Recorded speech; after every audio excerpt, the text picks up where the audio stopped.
Bonjour et bienvenue dans cette nouvelle vidéo, ici Vincent, parieur sportif depuis maintenant 5 années consécutives. Donc juste avant de commencer cette vidéo, je vous invite à vous abonner si ce n'est pas encore fait et à mettre un petit pouce bleu si vous aimez le contenu, les vidéos pronostics que je vous propose.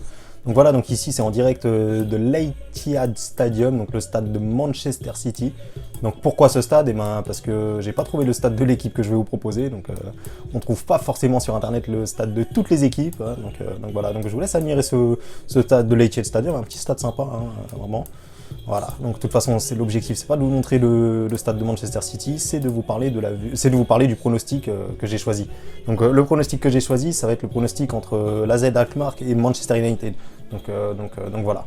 Donc pourquoi ce pronostic-là? Déjà parce que Manchester United, ça fait un petit moment que j'observe et que c'est vraiment pas bon, selon moi, hein, selon mon propre avis personnel. Donc selon moi, c'est vraiment en dessous de ce qu'ils sont censés faire avec l'effectif qu'ils ont, l'argent qu'ils investissent, c'est vraiment pas bon du tout par rapport à l'investissement qu'il y a là-bas. Donc il y a vraiment beaucoup de joueurs qui ont été achetés des sommes monstrueuses, qui sont pas forcément bons.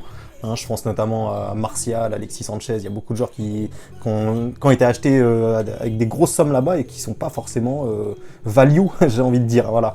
Donc voilà, donc ensuite, voilà. Donc là déjà, cette année, Manchester United, pour moi, c'est vraiment pas leur bonne année, c'est vraiment pas ça qui va faire. Il y a eu tout le problème avec Pogba qui voulait partir, etc. Donc vous connaissez un petit peu sans doute ce qui s'est passé. Il y a beaucoup de gens qui critiquent Paul Pogba, il y a beaucoup de journalistes là-bas qui sont constamment en train de critiquer Paul Pogba et très peu critiquent leur entraîneur, alors que pour moi honnêtement c'est pas de la faute à Pogba si Manchester United n'est pas là où il devrait être. Donc voilà, donc ça c'est mon point de vue aussi personnel. Donc voilà, donc pourquoi je choisis ce pronostic là plus sérieusement, c'est parce que déjà quand on voit l'effectif que Manchester United a, ils ont vraiment beaucoup d'absents. Donc Pogba déjà est pas là, hein. Donc là je vous tourne la vidéo, je viens juste de recevoir l'alerte, Pogba ne sera pas là sur ce match là. Donc Martial ne sera pas là, Rashford ne sera pas là. Bon voilà, Dalot, Jones, voilà, Fosué Mensah, Bailly, tous blessés, donc voilà.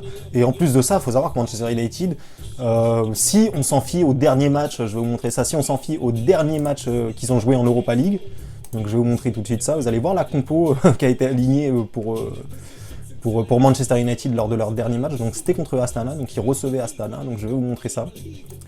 Je vais vous montrer l'effectif qu'ils ont aligné. Donc alors, attendez, là ça bug un petit peu, on va juste recharger un petit peu la page.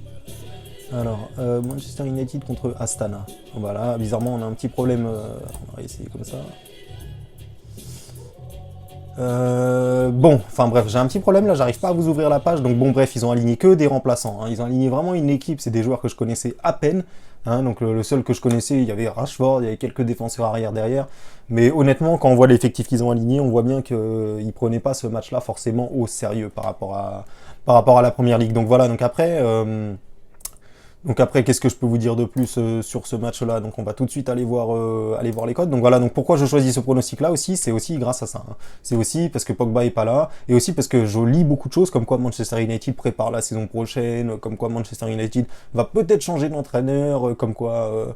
Là, on voit aussi autre chose, on voit aussi que leur entraîneur cherche un attaquant pour cet hiver. Donc vous voyez, on entend vraiment tout et n'importe quoi sur cette équipe de Manchester United. Il y en a qui disent qu'ils vont changer d'entraîneur, que Pochettino va venir, il y en a qui disent que cette année c'est une saison de transition pour eux. Donc on entend vraiment tout et n'importe quoi et c'est vraiment pas bon, ça veut dire que l'équipe ne fonctionne pas bien si on entend des journalistes qui imaginent d'autres scénarios que celui avec leur entraîneur ou avec Paul Pogba. Donc voilà, ça c'est aussi une stat, donc il y a une petite pression sur ce club de United, hein. Et donc comme je vous dis aussi, United surtout risque de mettre une équipe remplaçante. C'est vraiment ça qui fait que le pari est intéressant, alors que Alkmaar, bon, c'est une équipe que peu de gens connaissent, même moi je les connais pas forcément par cœur. Je sais que c'est une très bonne équipe, hein, donc je regardais un petit peu leurs résultats. Je sais que l'année dernière ils ont réussi à domicile à battre l'Ajax d'Amsterdam, ils ont réussi à battre le PSV Eindhoven, donc les gros de leur championnat, donc à domicile ils ont déjà réussi à faire ce genre de performance là. Donc là, ça va être une équipe de Manchester United qui sera moins fort que l'Ajax ou le PSV qu'ils ont affronté auparavant, hein, parce que si Manchester United décide de mettre leur remplaçant comme contre Astana, pour moi, ça va être vite réglé. Alkmaar est bien meilleur que l'équipe B de Manchester United et Alkmaar est bien plus motivé, parce qu'il faut savoir qu'une équipe comme ça, comme Alkmaar, qui reçoit Manchester United, ils ont une motivation qui est tout simplement énorme, hein, surtout que c'est en plus le match c'est aux Pays-Bas. Aux Pays-Bas, Manchester United, c'est une équipe qui est quand même assez supportée dans ce pays-là. Donc voilà, donc après, il y a beaucoup de choses, il y a vraiment une grosse envie de réussir, je pense, qui est beaucoup plus importante pour Alkmaar.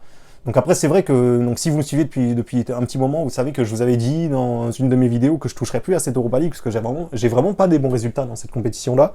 Mais là, il se trouve que pour moi, c'est une value. Donc on va tout de suite aller voir les cotes. Donc moi, quand c'est une value, je prends, hein. Donc voilà. Donc voilà, donc vous avez la cote qui est... Moi je l'ai eu à 3, donc j'ai déjà fait mon pronostic. Donc je l'ai eu à 3 la cote. Non, après mon pronostic c'est pas Alkmaar en sec. Donc vous avez les vues ici, hein. Donc on peut voir qu'ici c'est gigantesque, hein, la chute de cote, hein. Donc 5,38, la cote de Alkmaar elle est sortie à 5,38 et maintenant elle est à 2,95. Donc il y a beaucoup de gens qui savent que Manchester United va pas mettre la même équipe que d'habitude, qui savaient bien tout ça, donc on saura ça demain. Moi aussi je pense comme eux, hein. Je pense que United va aligner une équipe remplaçante, voilà.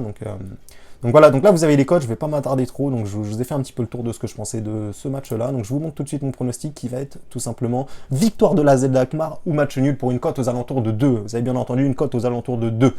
Donc voilà, donc je vous ai dit tout, tout par rapport à ce match-là, hein. Donc pour moi déjà Pogba, Martial, Rashford, donc, tous leurs meilleurs joueurs sont pas là, et en plus de ça, le peu de meilleurs joueurs qu'il leur reste va sûrement être en tribune ou sur le banc. Du côté de l'Alkmaar, ça va être tout le contraire, ils vont mettre tous leurs meilleurs joueurs, hein. Il y a d'ailleurs un Islandais que je vous ai pas dit qui est vraiment très bon, qui sera suspendu ou qui sera absent sur ce match-là pour Alkmaar. Gudmundsson, je crois, ou quelque chose comme ça, qui était vraiment très bon, qui avait fait vraiment une bonne Coupe du Monde. Voilà, donc c'est vraiment pas une mauvaise équipe, hein. Alkmaar, attention, hein, faut pas se fier au nom, ou si vous connaissez pas cette équipe-là, faut quand même... faut pas les sous-estimer, c'est une bonne équipe. En plus, à domicile, il y a un public qui pousse, même si, justement, je voulais revenir à ce petit point-là, si vous n'êtes pas au courant, sachez que le stade de la Z Alkmaar a eu un petit souci, il y a eu le toit qui s'est effondré il y a pas très longtemps, et du coup, ils ne peuvent pas jouer ce match à domicile. Donc j'ai pas eu le temps de me renseigner sur dans quel stade ils vont évoluer, ça sera sans doute à Amsterdam ou dans le stade du PSV, dans un autre stade de leur pays un peu plus grand. Donc voilà, donc maintenant vous avez mon pronostic, vous savez quel pronostic je joue, donc libre à vous, je répète, hein, libre à vous de le suivre ou non. Donc voilà. Donc merci à tous d'avoir suivi cette vidéo, et je vous dis à bientôt pour mes prochains pronostics.